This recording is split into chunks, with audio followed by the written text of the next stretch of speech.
Alors, pour parler justement des économies, de l'usine économe, on va parler déjà pour les points d'identification, d'amélioration de la rentabilité et de faire des économies. Et pour cela, je vais demander à Chloé Saint-Martin de l'ADEME, justement, de nous présenter le programme. Et après, M.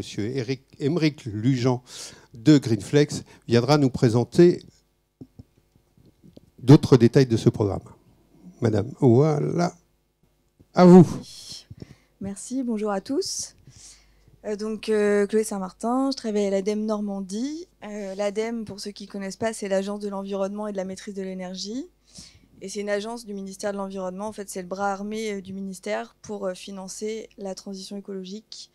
Donc on accompagne les entreprises, les collectivités, les associations sur la transition écologique, sur toutes les dimensions, que ce soit l'énergie, les déchets, c'est principalement l'énergie et les déchets, la transition aussi des territoires.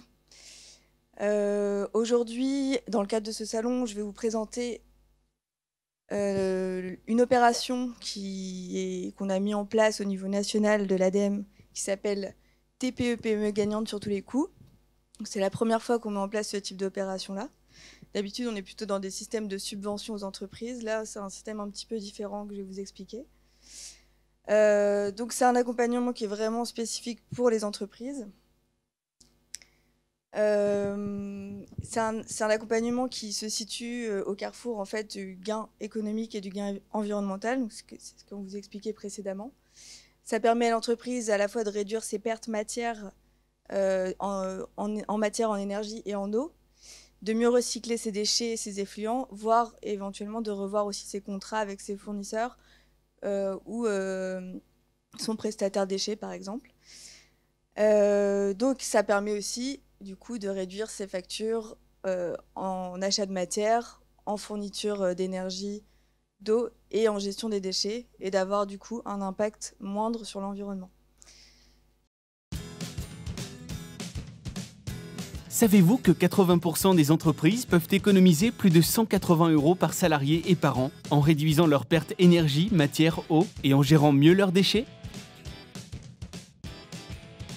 Vous voulez trouver de nouvelles sources d'économie et ainsi améliorer votre compétitivité?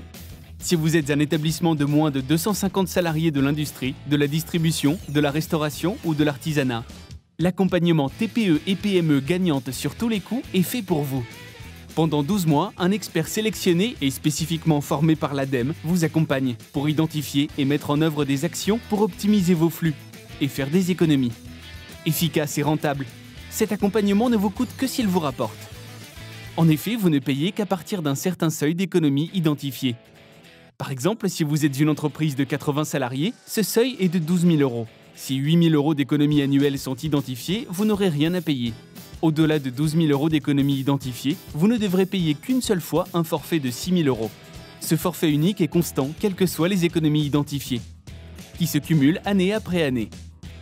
Bien évidemment, les montants à régler sont définis en fonction de l'effectif de votre établissement. Pour résumer la démarche, dans tous les cas, vous analysez vos pratiques avec un expert pour repérer vos sources d'économie. Vous définissez et validez ensemble un plan d'action personnalisé, incluant le chiffrage des économies. C'est sur cette base que se déclenche, ou pas, le paiement du forfait. Ensuite, vous mettez en place, avec l'expert, les actions convenues pendant 1 an, avec des points d'étape réguliers. Et vous évaluez ensemble vos résultats et les économies réalisées à l'issue de l'accompagnement. Alors, prêt à faire des économies? Lancez-vous dans l'action et inscrivez votre établissement sur gagnantesurtouslescoups.fr.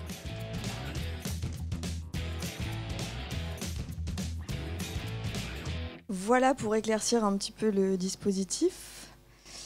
Donc en fait, ce dispositif, il est venu d'un constat, c'est que nous, à l'ADEME, on accompagne des groupes d'entreprises, on fait des opérations collectives dans toutes les régions sur différentes thématiques, que ce soit des fois que sur l'énergie, des fois que sur la matière. Et on s'est rendu compte qu'il y avait des gains des fois énormes qui étaient impossibles à percevoir comme ça du premier coup d'œil et qui nécessitaient un accompagnement pour montrer à l'entreprise qui avait tout le temps le nez dans son process, qu'il y avait des fois des petites choses à faire, mais même sans investissement, pour pouvoir faire des gains importants qui ensuite était pérennisé sur les années d'après. C'est pas un gain, enfin c'est un gain sur une année, mais bien sûr vous le gardez sur les années suivantes si vous gardez la même organisation de votre entreprise.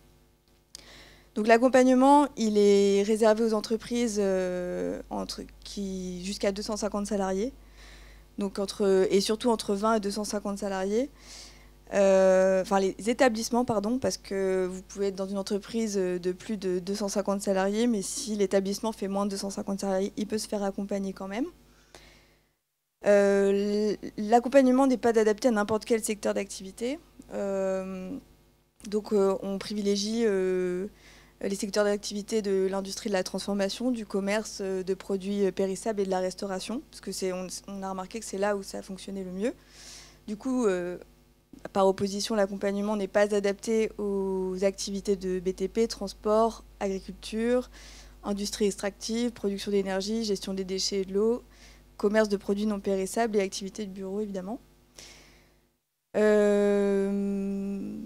Voilà, vous trouverez la liste des entreprises non éligibles sur le site internet de TPE-PME gagnantes, si vous souhaitez plus de précision.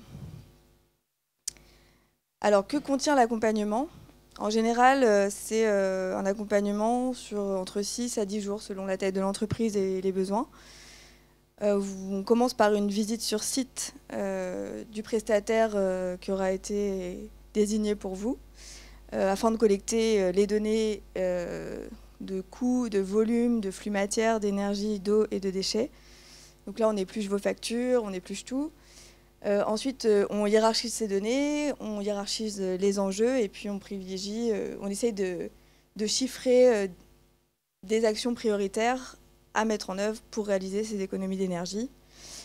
Là, vous vous mettez d'accord avec le prestataire sur des actions à mettre en œuvre et vous avez 1 an pour le faire.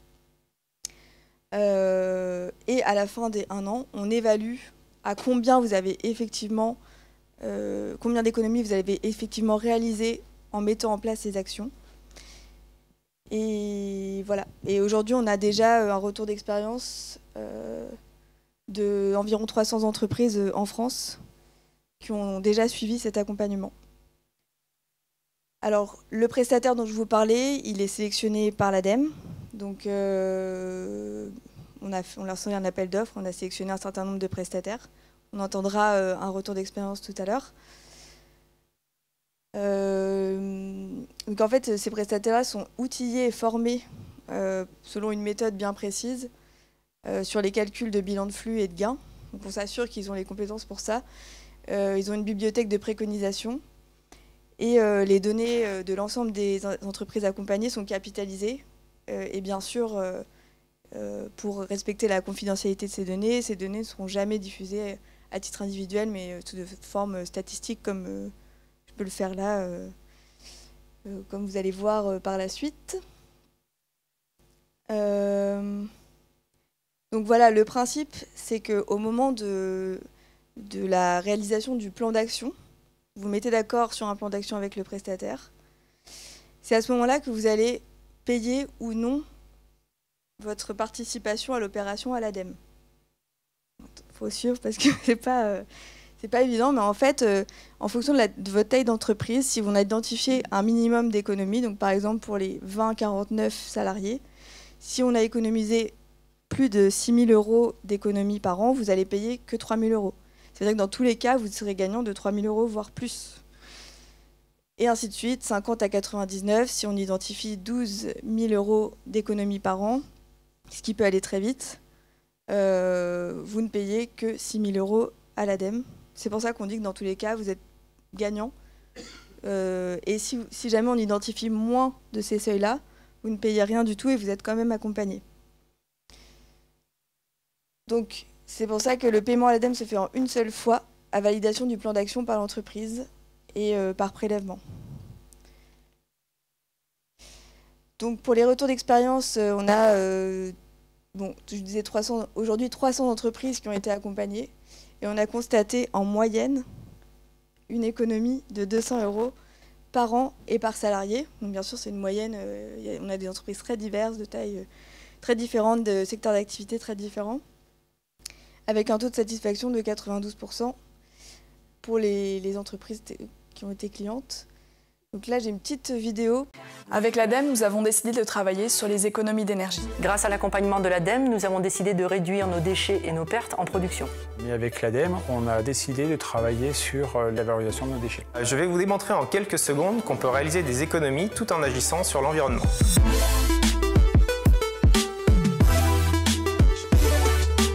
Rejoindre le programme TPE-PME gagnante sur tous les coups, pour nous, c'est agir pour l'environnement, mais c'est aussi réaliser des économies pour notre société. Au global, nous espérons réaliser une économie de 10 000 € par an sur les déchets. Nous estimons que nous allons pouvoir réduire nos déchets d'environ 30% et réaliser une économie d'environ 2 à 5 000 €. Suite à la réalisation de cette action, nous devrions réaliser une économie d'environ 10 000 € par an. À ce stade, on estime déjà à environ 5 000 € l'économie sur l'ensemble des actions mises en place. Cette nouvelle filière va nous permettre de dégager un gain de 250 000 € à l'année.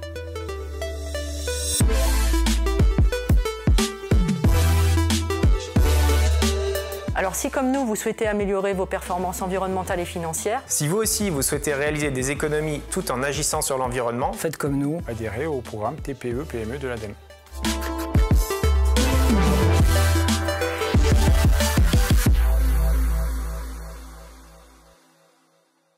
Voilà, et maintenant c'est très simple. Si vous voulez vous renseigner sur cette opération, vous pouvez aller sur le site TPE-PME gagnante et vous y inscrire directement.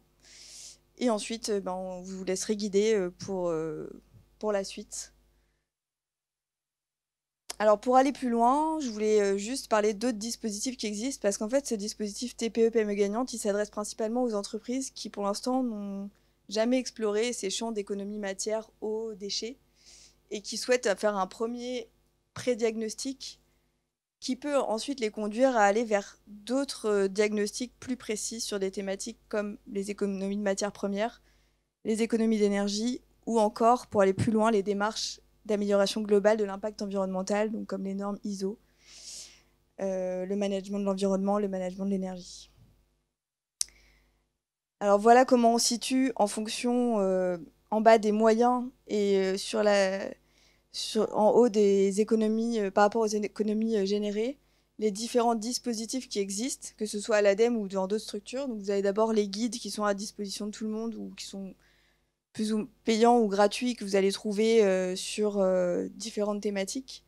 Ensuite, les formations en interne pour les référents énergie, par exemple, dans une entreprise. Vous pouvez avoir des formations spécifiques référents énergie en industrie, ou des formations sur l'éco-conception de produits.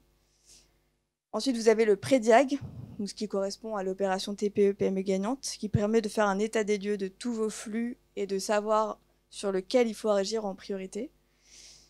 Ensuite, vous avez les audits et les audits spécifiques, dans lesquels on va retrouver la méthode MFCA, donc qui est la méthode de coût complet, de calcul de coût complet des déchets, dont on va avoir une petite illustration après par Stat Solutions. Mais vous avez aussi tous les audits spécifiques énergétiques. Et enfin, ce qui permet le plus de rentrer dans une démarche de progrès et d'amélioration continue, ce sont les systèmes de management de l'énergie et les systèmes de management de l'environnement, qui sont à découpler des investissements, parce qu'en effet, vous pouvez avoir des investissements plus ou moins importants qui donnent plus ou moins d'économies. Mais les systèmes de management, on l'a vu par expérience parce qu'on en a accompagné pas mal, donnent des résultats qui peuvent être très intéressants, même plus intéressants que certains investissements, et qui sont pour le coup durables et qui permettent d'ancrer l'entreprise dans une vraie démarche d'amélioration continue. Et pour finir, un petit panorama des aides de l'ADEME aux entreprises. Donc on a 3 systèmes d'aides. Les aides à la recherche, au développement et à l'innovation, donc qui concernent des dépenses, tout type de projet. Après, ça sera à nous vous pouvez nous contacter et on vous dira si ça peut rentrer ou pas dans notre champ thématique. Donc des dépenses de fonctionnement en interne du personnel de l'entreprise, aussi des coûts externes d'analyse, de refacturation, des coûts internes d'analyse et de refacturation interne. On peut aussi prendre en charge des coûts externes de déplacement, de prestations et de sous-traitance, des charges connexes, qu'on a estimées à 25%, après c'est notre calcul, et des dépenses de petits équipements d'achat de matériel, par exemple laboratoire ou des choses comme ça, des éléments d'analyse. Ensuite, on a les aides à la décision. Donc, c'est tout ce qu'on appelle ce qui est audit, diagnostic, étude de faisabilité et accompagnement de projet. Où là, on va financer sous forme de subvention une partie d'une prestation externe, un accompagnement. Donc, c'est ce qu'on fait par exemple avec les opérations entreprises économes en matières premières ou tout ce qui est diagnostic énergétique. Et enfin, les aides à l'investissement où on peut financer de l'aménagement, de la construction, des équipements de process et de transport, de l'informatique et de l'ingénierie, tout ça autour d'un projet, bien sûr, innovant pour la transition écologique. Voilà. Maintenant, on va parler d'un autre aspect. Monsieur Émeric Lujan, s'il vous plaît. Est-ce que vous pouvez venir nous parler des leviers d'amélioration? Et vous êtes de la société Greenflex. C'est ça. Voilà. Merci. Bonjour à tous. Je vais me présenter. Moi, je suis Émeric Lujan. Je m'occupe plus particulièrement de l'équipe industrie au sein du pôle énergie chez Greenflex. Greenflex étant une entreprise qui accompagne ses clients dans leur transition environnementale et énergétique en leur offrant de l'accompagnement humain, des plateformes digitales et des solutions de financement pour accélérer et rendre concrète cette transition. Donc, dans le cadre de cette introduction de l'après-midi sur le développement durable, je vais vous présenter le résultat d'un benchmark, d'un panorama qu'on réalise dans l'industrie sur les différentes thématiques qui gravitent autour du développement durable. Donc, c'est une étude qu'on réalise tous les 2 ans dans le secteur industriel et plus particulièrement dans l'agroalimentaire et la chimie. Cependant, vous allez voir, un grand nombre des résultats et des conclusions restent applicables aux autres secteurs. Donc, n'hésitez pas à poser des questions si vous en avez. Donc, le contexte, c'est une étude qui a pour but d'évaluer la maturité environnementale des entreprises sur l'ensemble des aspects. Donc, c'est une enquête qui se fait au niveau national, sur le territoire métropolitain, au travers d'un questionnaire qui est déroulé par nos consultants et qui adresse différentes problématiques, donc en particulier les 8 thématiques que vous retrouvez ici et qui constituent pour nous déjà une bonne approche de ce qu'on appelle le développement durable.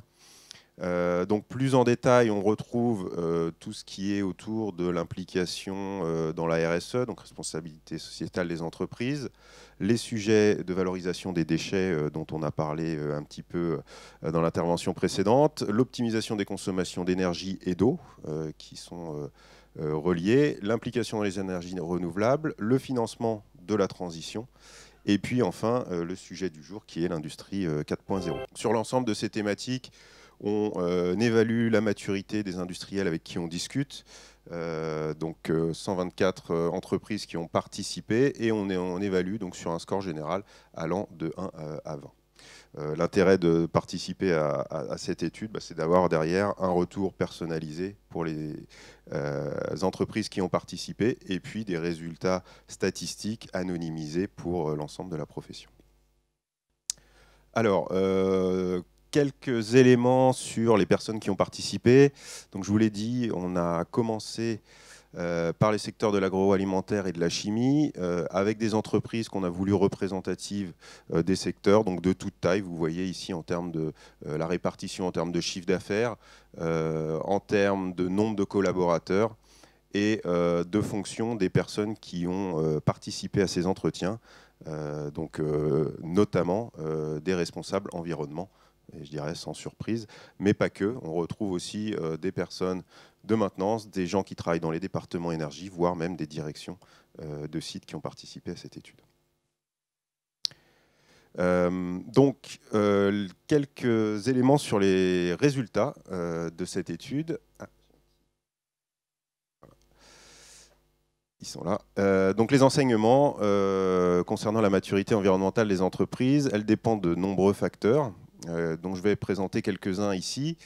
Vous retrouvez ici sur l'axe horizontal un petit peu la graduation qu'on fait dans cette étude. Donc depuis les entreprises qui ne prennent pas en compte l'environnement dans leur quotidien, celles qui ont une conscience environnementale qui commence à apparaître, les entreprises qui s'emparent du sujet, soit par des actions ponctuelles, soit par des plans d'action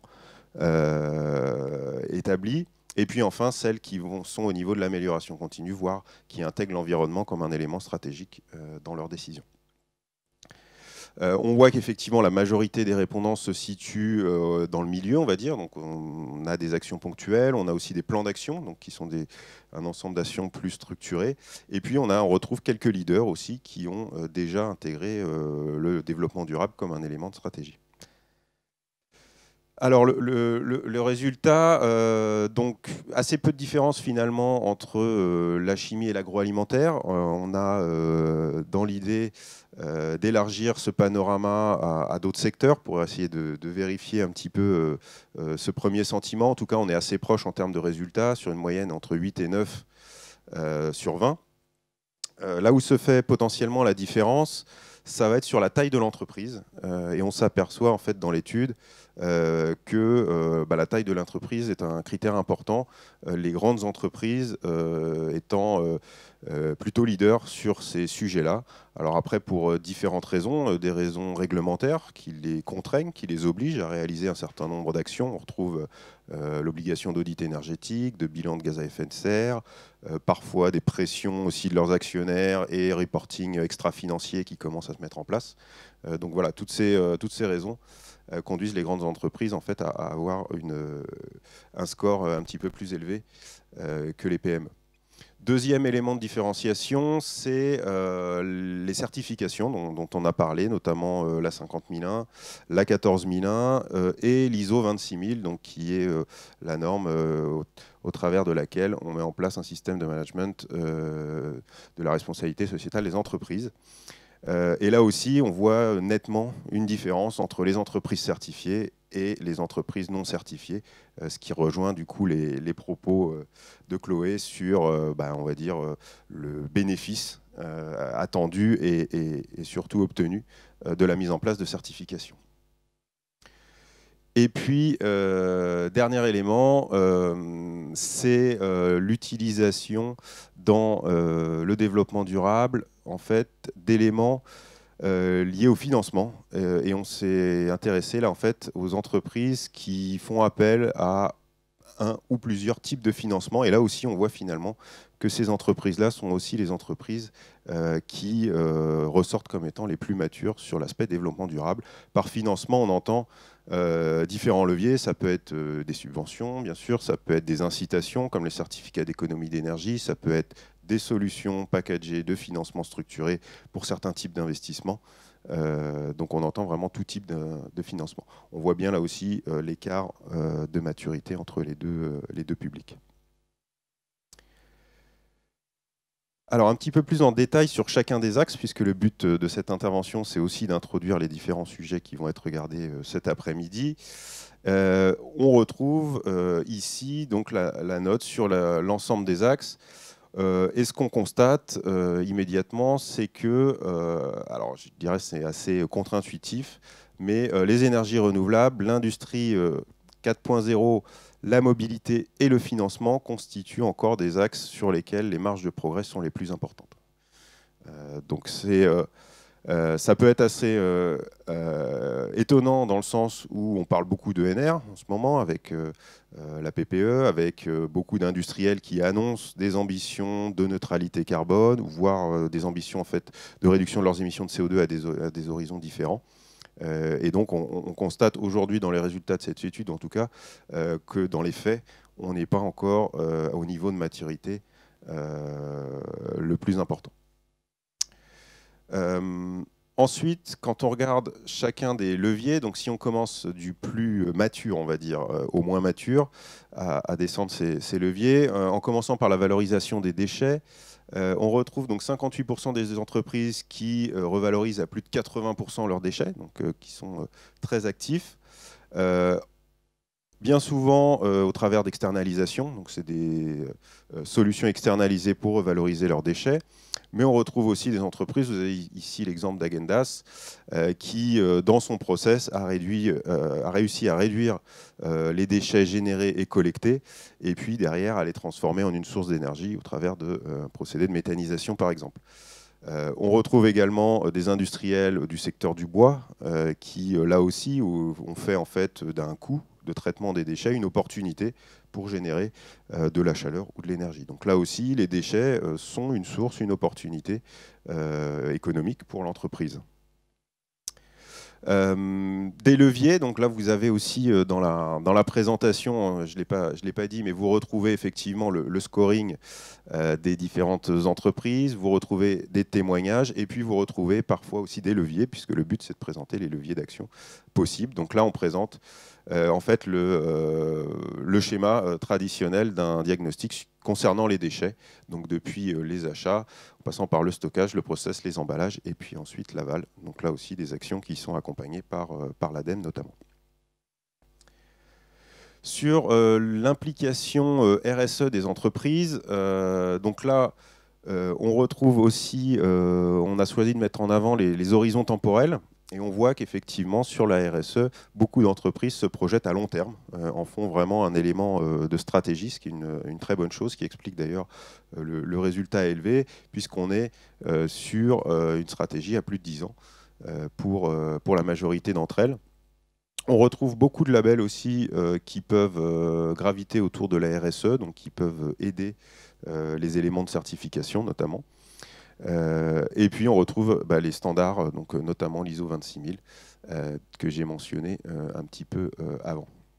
Ensuite, sur la partie optimisation des consommations d'eau et d'énergie, donc, qui est un sujet aussi assez mature, puisqu'il a été attaqué sous différents angles par les industriels depuis un moment. On a parlé aussi des obligations, notamment de réalisation d'audits, qui ont permis probablement d'accélérer sur ces sujets-là. On retrouve donc sur l'eau 57% des entreprises qui ont réalisé un diagnostic sur leur consommation d'eau, 75% qui ont engagé des actions suite à ce diagnostic. Et sur l'énergie, c'est encore plus important, d'où on va dire le rôle incitateur de la réglementation, puisque 75% des entreprises là, ont effectué un audit et 80% ont commencé à mettre en place des actions. Donc actions de tout type, hein, vous les retrouvez sur le graphique à côté, majoritairement des actions techniques, mais pas seulement, des actions organisationnelles et également des actions comportementales sur ces sujets-là. Donc ils peuvent être de la sensibilisation, de l'éco-geste, de la conduite d'exploitation, par exemple. On retrouve donc des programmes de formation, donc comme le programme ProRefi, qui vise à former les référents énergie industrielle et qui permettent du coup d'accélérer cette transition. Un exemple, depuis le diagnostic jusqu'à la mise en place dans une chocolaterie, donc qui a été accompagnée par Greenflex, où 13% d'économies ont été réalisées et mesurées sur la facture. C'est un des business models de l'entreprise, avec un temps de retour inférieur à 1 an et la mise en place de la norme ISO 50001. Donc voilà, le message, c'est que c'est possible, c'est intéressant, les retours sont là, et économiquement, ça a un sens pour l'entreprise. Le financement, alors là, différentes palettes de solutions. Depuis donc, les subventions ou les incitations donc, portées par l'ADEME, comme le Fonds Chaleur par exemple, mais aussi des aides régionales. Les certificats d'économie d'énergie qui, je pense, sont assez largement connus maintenant et utilisés par les industriels. Et puis des modes de financement qui commencent à émerger, qui sont assez largement utilisés pour d'autres financements, des financements de process, des financements d'utilité qui commencent à émerger pour l'énergie et l'eau, comme le leasing, le crédit bail, le financement de projets, voire le financement participatif pour certains types de projets qui permet d'ailleurs de profiter parfois d'une bonification dans le cadre des appels d'offres de la Creux par exemple. Également un zoom sur un programme de formation qui s'appelle Invest, donc qui est porté par Greenflex avec l'ADEME en tant que conseiller technique et la Direction générale du climat qui patronne ce programme et qui vise à former les directeurs financiers et l'ensemble des fonctions financières de l'entreprise sur les sujets énergie et les modes de financement innovants qui sont disponibles pour les entreprises pour aller financer la transition environnementale. Donc là aussi, on est dans un sujet de formation et d'accélération de la culture énergique et environnementale dans l'entreprise. Mobilité durable, ici un sujet qui commence, on va dire, à amorcer les sujets les moins matures. Donc on voit que 28% seulement des entreprises ont engagé des actions concrètes, ne serait-ce que des sensibilisations auprès de leurs collaborateurs. Donc on est encore sur des scores qui sont malheureusement assez faibles. Pourtant, il existe des leviers. Donc quels sont ces leviers ? Quelques exemples: réduire les déplacements en favorisant le télétravail, en favorisant la visioconférence et la collaboration participative au travers du numérique, renouveler les flottes de véhicules, former les collaborateurs à l'éco-conduite et élaborer un plan de mobilité qui est d'ailleurs obligatoire pour certaines entreprises d'ores et déjà. Quelques exemples, on est là encore sur des sujets donc qui s'éloignent évidemment du cœur de métier de l'industriel, mais qui néanmoins ont quand même un impact significatif. Toute la logistique amont, aval et interne collaborateur sur les émissions de CO2 et donc l'environnement. Et puis, dernier point, l'industrie 4.0. Donc on en parle beaucoup, c'est le sujet du jour. Ce qu'on s'aperçoit, c'est que dans les faits, ça reste encore un concept pour la majorité des entreprises. C'est en train de devenir une réalité. On le voit là dans les résultats de l'état des lieux. Ça se traduit principalement pour les entreprises qui ont commencé à avancer sur le sujet par des sujets d'automatisation, de mise en place de compteurs, d'automatisation de relevés, et encore assez peu de politiques liées à l'usage de la data. Donc la définition, effectivement, est vaste. On parle de beaucoup de choses quand on parle d'industrie 4.0 et je pense qu'on reviendra dessus dans l'après-midi. Pour autant, vous voyez, on peut avoir des choses concrètes qui sont faites. Donc là, l'exemple qui est donné ici est un exemple qui vient de l'alimentation animale, donc la production d'alimentation pour les animaux, où grâce à la mise en place d'un outil de suivi et de pilotage, l'entreprise a réussi à augmenter sa capacité de production de 16% sur 18 mois et réduire ses consommations d'énergie de 10%. Donc pas uniquement un impact sur l'aspect énergie, mais aussi un impact sur le process, ce qui est intéressant quand on parle de cadence de production, voire de qualité de produit. Ensuite, implication dans les énergies renouvelables. Donc ça, effectivement, là aussi, on en parle beaucoup en ce moment, et c'est bon signe. C'est probablement qu'il y a une prise de conscience qui est en train d'être faite. Ce qu'on constate aujourd'hui sur le graphique de gauche, c'est qu'effectivement, les productions d'énergie renouvelable sur site restent encore relativement minoritaires. On a 63% des sites interrogés qui n'ont pas de production NR. On en a une partie qui ont envisagé la solution, voire qui ont réalisé une étude de faisabilité déjà. Et en fait, ceux qui ont réellement une production de NR sur site représentent 14% du panel, ce qui reste assez faible. Les différentes solutions étudiées ou envisagées étant notamment beaucoup autour de la revalorisation de chaleur fatale, donc chaleur décarbonée, qui là aussi peut être accompagnée par différents types de financement, notamment le fonds chaleur. Un zoom sur, encore une fois, ce qui a été fait, ce qui peut se faire, donc ce qu'on appelle les boucles énergétiques locales. Donc là, on est clairement dans la revalorisation de chaleur fatale. L'idée étant qu'un site excédentaire en calories, par exemple, puisse le partager avec le territoire qui l'entoure, donc d'autres industriels, des collectivités, voire des villes pour les infrastructures urbaines. Donc c'est ce que fait par exemple la vallée de la Chimie du côté de Lyon, mais pas seulement, vous en avez aussi beaucoup plus près d'ici du côté du Havre, avec les raffineries par exemple ou la plateforme de Normandie. Donc là, au niveau de Lyon, on a l'injection en fait de sites chimiques et d'une unité de traitement de valorisation énergétique de la ville qui injecte dans un réseau de chaleur qui derrière va alimenter des industriels et des collectivités. Voilà, donc pour conclure, finalement, cette introduction, donc différents leviers avec des maturités qui sont encore très disparates. Les sujets, on va dire, les plus en vue n'étant pas encore forcément les sujets qui ont été le plus explorés. Et puis sur les sujets, on va dire, sur lesquels la maturité est plus élevée, encore des choses à faire, donc soit des sujets techniques, mais aussi des sujets organisationnels, voire comportementaux, donc tous les éco-gestes peuvent y participer.